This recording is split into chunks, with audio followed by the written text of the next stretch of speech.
હું બનાવવાની છું મેંગો ડ્રિંક, જેના માટે મેં અહીંયા 3 કાચી કેરીઓ લઈ લીધી છે.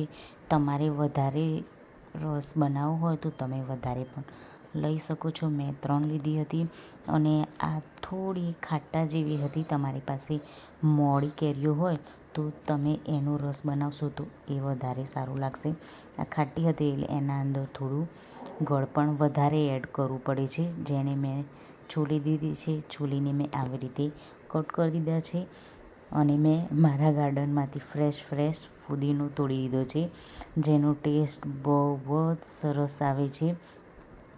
તમે ફુદીનો એડ કરી શકો છો અને એના અંદર તમારી પાસે કોથમીર હોય તો એ પણ એડ કરી શકો છો. મેં એને વોશ કરી દીધું હતું. એના અંદર ફુદીનો એડ કર્યો હતો, પછી સંચર પાવડર એડ કર્યું હતું, મીઠું એડ કર્યું હતું, સાકર એડ કરી હતી.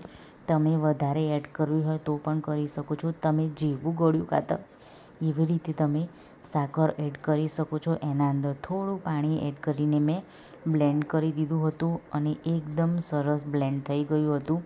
એક માઇનોર ચંક્સ જેવા હતા, પણ વાંધો નહીં, એ તમે પીશો ત્યારે એનો ટેસ્ટ બહુ જ ફાઇન આવતો હોય છે. પછી મેં એને મોટા બાઉલમાં ટ્રાન્સફર કરી દીધું હતું. એના અંદર પાણી એડ કર્યું હતું. તમે જેવું થિકનેસ તમારે જોઈતું હોય એવી રીતે તમે પાણી એડ કરી શકો છો. તમારે એકદમ થીક જોઈતું હોય તો તમે ઓછું પાણી એડ કરજો. અને કારણ કે આ ઓલરેડી ખાટું જ હતું એટલે મેં એના અંદર પાણી વધારે એડ કર્યું હતું. એને એકદમ ફાઇનલી સ્ટર કરી દીધું હતું અને મેં ગ્લાસમાં બરફના ક્યુબ એડ કર્યા હતા. આ ડ્રિંક તમે આવી રીતે બનાવીને થોડા દિવસ માટે પણ રાખી શકો છો અને જ્યારે પીવું હોય ત્યારે એના અંદર બરફના ટુકડા એડ કરીને તમે પી શકો છો, જેથી બહુ જ સરસ ટેસ્ટ આવતો હોય છે. અને મેં આ સર્વ કરી દીધા હતા. જે આ વ્લોગ મધર્સ ડેના દિવસનો છે, જે મેં મમ્મી માટે બનાવ્યું હતું અને મેં ખુદ પણ પીધું હતું, જે બહુ જ ફાઇન બન્યું હતું. તમે આના અંદર ગ્રીન ફૂડ કલર પણ એડ કરી શકો છો, કારણ કે મેં ફૂડ કલર એડ નહોતો કર્યો એટલે તમને થોડો યલો કલર જેવું દેખાતું હશે. અને મેં એને ફુદીનાથી ગાર્નિશ કરી દીધું હતું.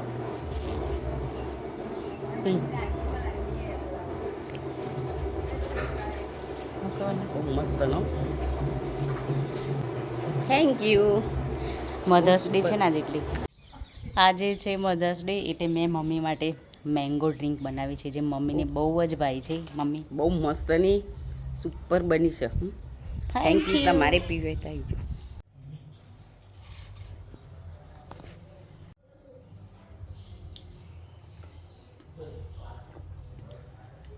Mind blowing.